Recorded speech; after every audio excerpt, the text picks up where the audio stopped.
Duffy's where the elite meet eat. Archie the manager speaking. Duffy ain't here. Hello, Duffy. Tonight, Clifton Fadiman. Yeah, the mental brain from the radio. Huh? Is he the guy who says what? Madam, what is your problem? No, Duffy, you're thinking of Mark Anthony.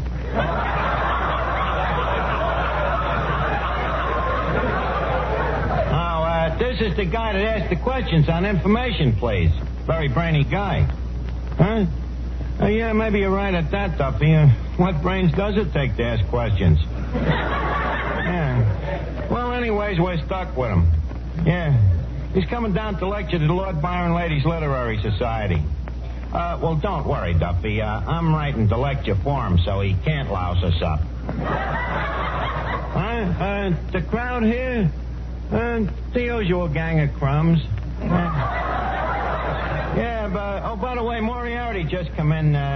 He's very sore at the government. Yeah, for canceling last year's income tax. Well, you remember when he filled out his return, he chiseled so much he didn't pay nothing?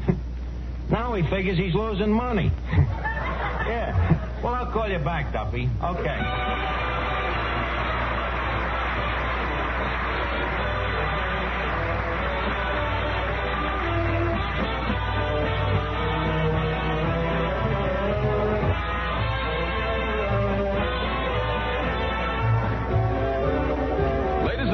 Welcome to Duffy's. Come on in and meet Finnegan, Eddie the waiter, Miss Duffy, Tito Kazar, Peter Van Steeden and his orchestra, our special guest tonight, Clifton Fadiman, and Archie himself, Ed Gardner.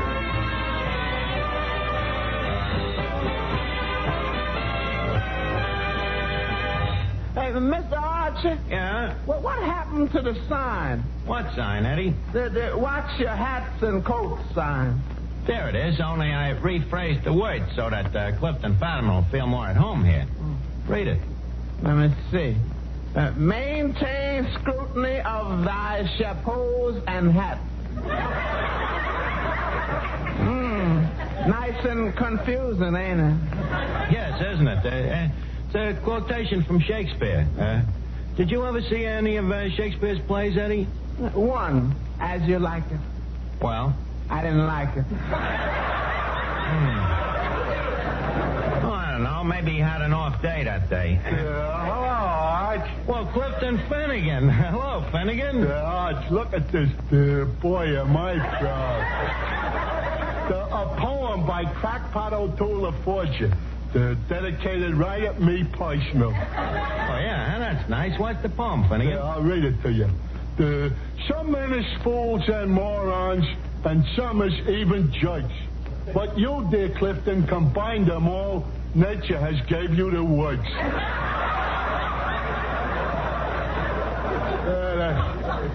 Well, the guy must really like me, huh?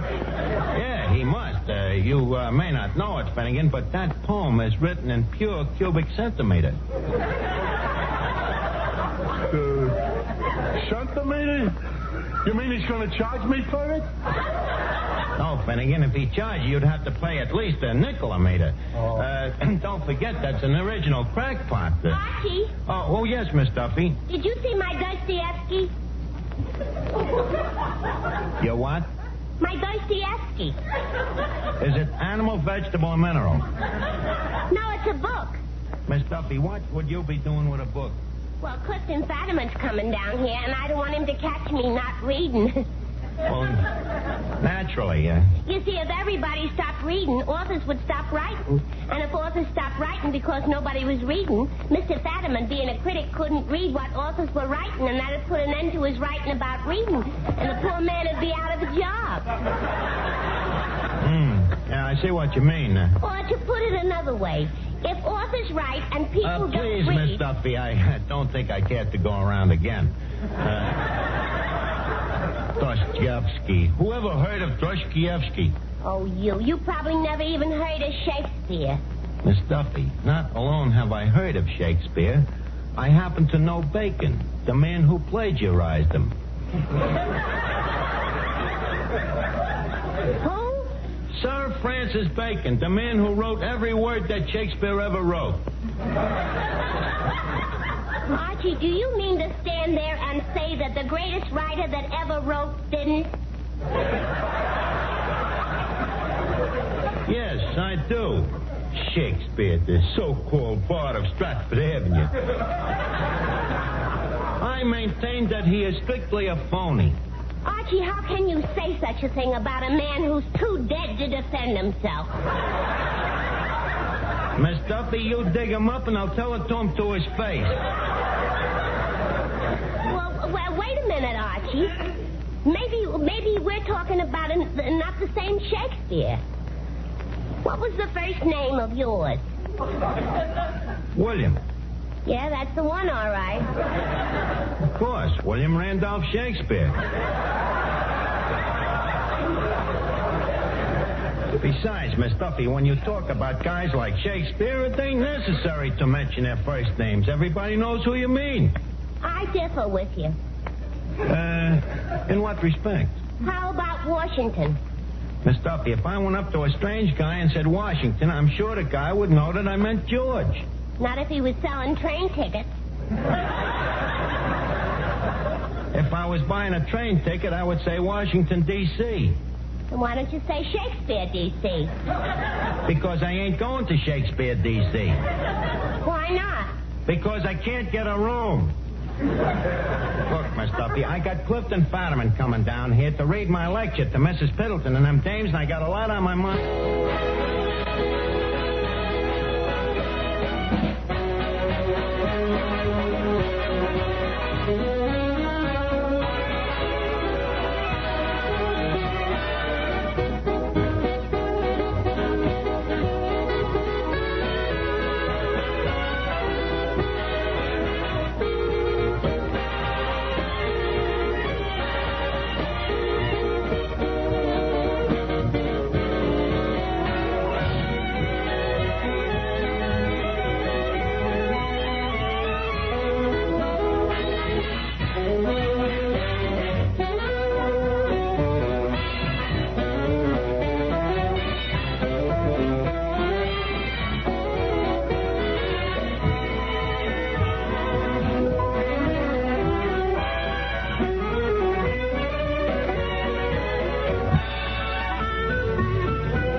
Pending our waiting for the arrival of Clifton Fadiman, Mrs. Piddleton, and Lord Byron Ladies Literary Society, you'll be simply enchanted to know that we will now hear a song by Mr. Tito Gazar, Mexico's answer to the Andrews sisters.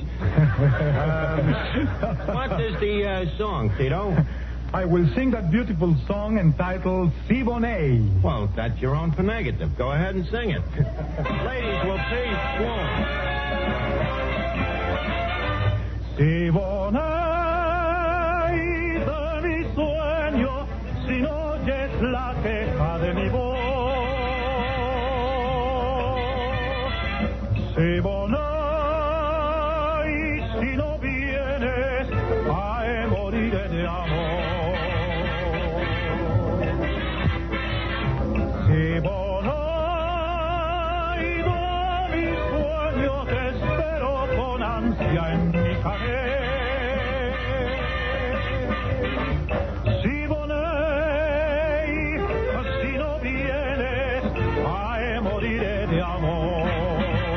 Oye el eco de mi canto de cristal. Si Bonet, yo te quiero, yo me muero por tu amor. Ven aquí, te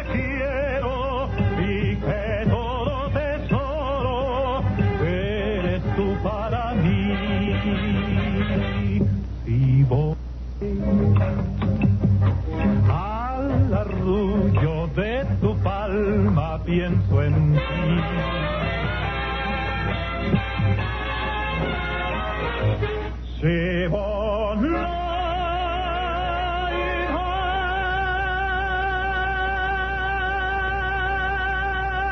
mi sueño, pero con ansia mi cadei. Oh, se volai, così no viene, fai morire d'amor. Oye el eco de mi canto de cristal, no se da por entre el rojo.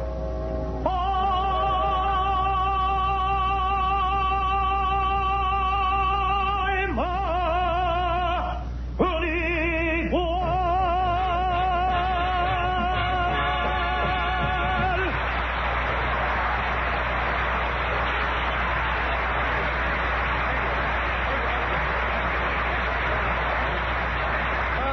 Bravado, Tito. Simply bravado. Mucho groucho. Say, Mr. Archie, did that Mr. Fadiman drink coffee? Coffee? I guess so. Eddie, why? Oh, we're running a little short. Well, add some chicory to what you got. Okay. But chicory added to chicory is going to taste a little like...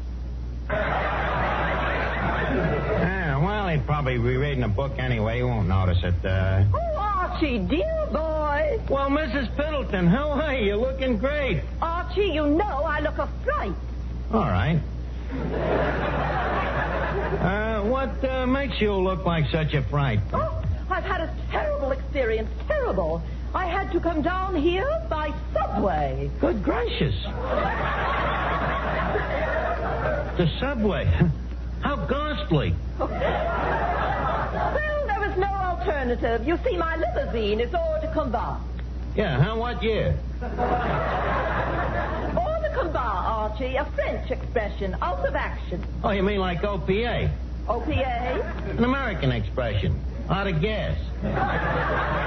That subway must be simply livid for one to ride in, huh? Oh, yes, yes. One encounters such a bourgeois class of society. Oh, simply bourgeois, yeah. Makes one sorry one went to the trouble of ducking under the turnstile. Archie, then you have been in the subway. Only in London. Of course, over there we refer to it as the lift. But so much for conversation. I'm glad to see you. Well, it's a delight to be here again. All the same, except poor Mr. Duffy. He seems to have aged considerably. Mrs. Piddleton, that's the moose head you're looking at. Moose head? Oh, Archie, I'm afraid you'll have to remove it. Why? My doctor's orders. I'm allergic to stuffed animals. Oh, yes, Mrs. Gribb. We're waiting for you and Mrs. Allen. Well, Mr. Fadiman isn't here yet. Clifton Fadiman.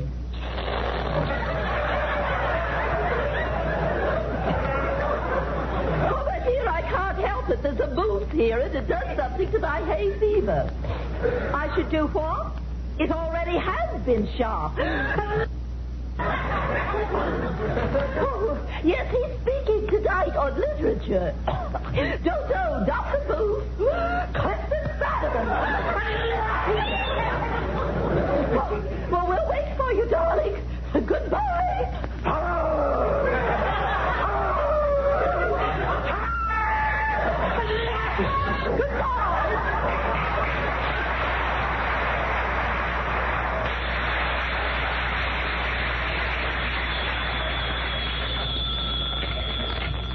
Hello?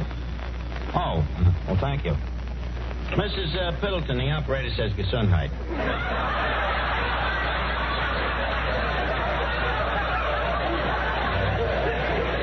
Hey, Eddie. Eddie, take Mrs. Piddleton into the kitchen.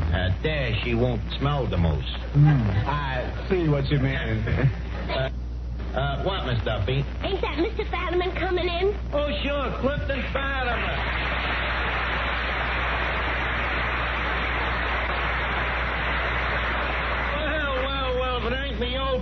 Clifton Fadiman. How are you, Kip, old boy, old boy? I'm looking for someone named Archie. Just a minute. I'm Archie. You had the pleasure of meeting me just a short nonce ago. Oh, I'm sorry, but I'm wearing my wife's glasses. Your wife's glasses? Oh, that's different. I can't expect your wife to know me. By the way, Mr. Fadiman, this is Miss Duffy. Plaza 59970. I beg your pardon? Well, you're always asking questions, so I thought I'd give you the answer first. Miss Duffy, Mr. Fadiman is an intellectual. He don't go out with dames. Well, that intellectual I ain't. In fact, when it comes to dames, my taste is positively lowbrow. Plaza 59970. See you later. Oh, please, Miss Duffy. Mr. Fadiman just came here. Kip, by the way, speaking of books... Now, who was? I was. Speaking of books, did you ever read any of the works of the famous poet and forger, Crackpot O'Toole? O'Toole. What sort of things does he write? Mostly sonnets and bum checks. That's him. Sonnets and bum checks. That's him over there tilting the pinball machine. Hey, Crackpot. Yeah, Crackpot, come here. Clifton Fadiman, meet Crackpot O'Toole. Crackpot, meet Clifton Fadiman. You two guys should have a lot in common. Oh, you're a forger, Mr. Fadiman? Crackpot, Mr. Fadiman is from information, please. Kip, you'll pardon Crackpot's ignorancy. He's been upstate, up the river, Ossining. Oh, you mean in the clink? In the clink, yeah, in a manner of speaking, yes.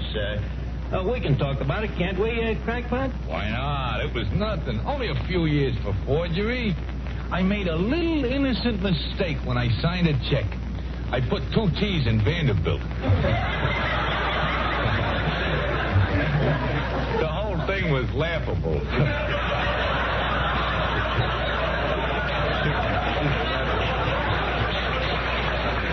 By the way, Kip, someday if you get a chance, I'd like you to get a look at Crackpot's adaptation of Shakespeare. Crackpot? You rewrote Shakespeare? Yep. I rewrote 23 of his plays. How long did it take you? 23 minutes. 23 minutes, Crackpot. I bet you Shakespeare himself didn't even write it that fast. Well, after all, Arch, I got an edge on the guy. I'm ambidextrous. What's that? Two-handed dexterous. I can write with both hands. Mr. Fadiman, couldn't you use Crackpot on information, please, sometime? But, Archie, we have a poetry expert, John Kieran. Granted, but suppose you ask Kieran to quote you something, say, from Lord Byron. Could he do it? Of course. He could quote whole stanzas. Could Crackpot do that? Not alone could Crackpot quote whole stanzas, he could give you the whole poem in Byron's own handwriting. Thanks, Arch. Okay, Crackpot. Doctor? Yeah? Middleton wants to know when the lecture's gonna start. Oh, any minute, Eddie. Go over and talk to her. Keep her happy for a second. I've been talking to her. I say Gesundheit, she says thank you. I say Gesundheit, she says thank you. I say Gesundheit, she says thank you. It's pretty monotonous conversation. Well, talk to her anyways. Are you ready for the lecture, Mr. Fadiman? All ready. Okay, you ready, Danny? Ready. Ladies and gentlemen. Just a second, Mr. Fadiman. What's right is right. Danny started first. Besides, you ain't studied the lecture that I wrote for you. You wrote a lecture for me? You seem amazed. I'll go over it with you in a minute.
Well, Mr. Fadiman, leave us get started, huh?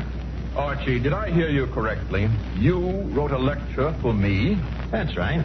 and you expect me to read it? Don't worry, there ain't many big words. And what ones there is, I wrote out in capital type. Here it is. But I brought my own lecture. Your own lecture. Look, Fadiman, suppose you was in my spot. Would you let every Tom, Dick, and Harry come in off the street and read his own stuff? How do I know it's clean? How do I know it makes sense? Well, I was just going to talk about the rudimentary forms of iambic pentameter. You see? Listen, in this business, we gotta protect ourselves. Well, all right, I'll read your speech, but there's one thing. What? If I get fired from information, please, can I eat here? That I wouldn't advise. Now, please, leave us get going, huh? Oh, Archie. Archie, when is the lecture going to start? Any minute, Mrs. Piddleton. Mrs. P, this is Clifton Fadiman. Oh, Mr. Fadiman, I want you to know how deliriously happy it makes us girls to have a man like you talk to us. Mrs. Piddleton. These days, it makes girls deliriously happy if any man talks to them. Leave us get on with the lecture, huh? Trumpets, please. Thank you. Your man is improving, Mr. Van Steeden. Thank you. Ladies, I introduce a man who needs no introduction. So, without further introducing him, I present you Mr. Clifton Fadiman. A lecture, Mr. Fadiman. Thank yous, one and all. Ladies of the Lord Byron Ladies Literary Society, my subject for tonight is contemptuary literature. I will discuss contemptuary literature from literature in the Middle Ages to books for children. Literature is divided into three parts: fiction, non-fiction, and... Archie, where's the third part? I couldn't think of it. I went nuts. Go on. Literature was started by the cavemen who used to chop out stories in stone with an axe, hence the term hack writer.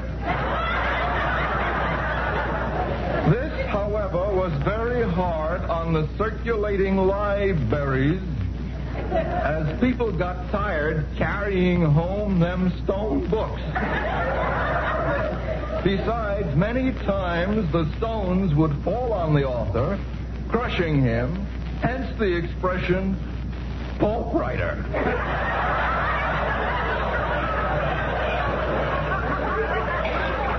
This led to the invention of sheepskin, which up till then had only been used for diplomas. Literature has gave birth to more writers than any other profession. Namely, among whom are Shakespeare, Bacon, Dickens, and Sir Walter Lipton. Among the French writers are Voltaire, Charlemagne, and Francho Tone. Say, Archie, you left out Mademoiselle from Armentières. That's a different kind of literature.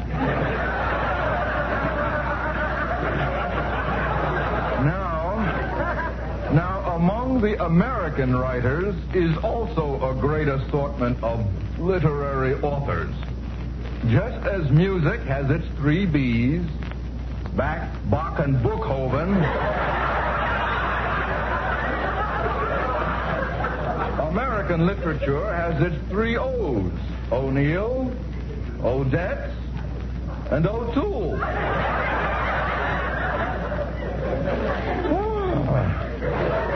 Next comes the Russian writers, among who who is Tolstoy, Rimsky-Korsakov, Dostoevsky, and the greatest Russian of them all. Oh, I can't, Archie. Go ahead, Fadiman. Ivanhoe.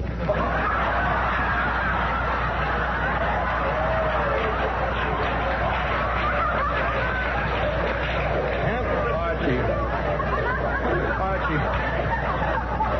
I can't go on with it.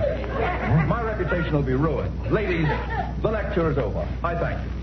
Oh, Mr. Fadiman. Yes, Mrs. Middleton. I've heard you speak many times. I've read every word you've ever written. Your books, your reviews in the New Yorker magazine. Yes? And there's one thing I want to tell you. In my personal opinion, this is the first time you've ever made sense.